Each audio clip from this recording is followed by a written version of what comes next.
Матичните лекари од Скопје денеска ги примаат само приоритетните пациенти. Се приклучија на протестот, незадоволни од состојбата во примарното здравство. Персоналот денеска е во ординациите, но се примаат само итни случаи, а прегледите и препишувањето на хронична терапија се одложени.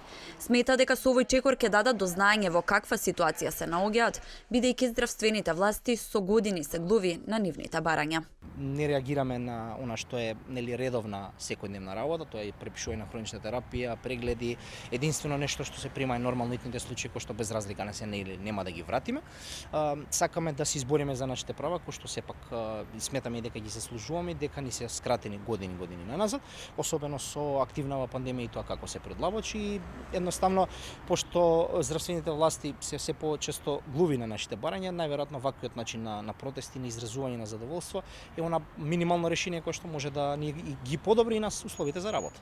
Екипата на телевизија 24 беше во обиколка на скопските поликлиники.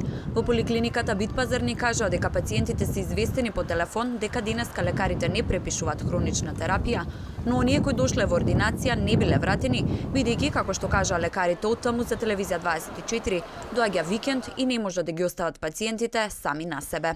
Слична состојбата и во поликлиниката Јане Сантански, иако кога ја посетивме сите ординации на матичните лекари беа заклучени, оттаму не известија дека денеска работат со пациенти, само не препишуваат хронична терапија.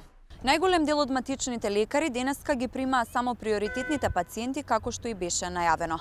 Велат примарното здравство се соочува со долгогодишни проблеми, бараат разбирање од пациентите за денешниот протест, бидејќи, како што велат, ова се суштински моменти за тоа дали ќе се поправи или ќе пропадне примарното здравство.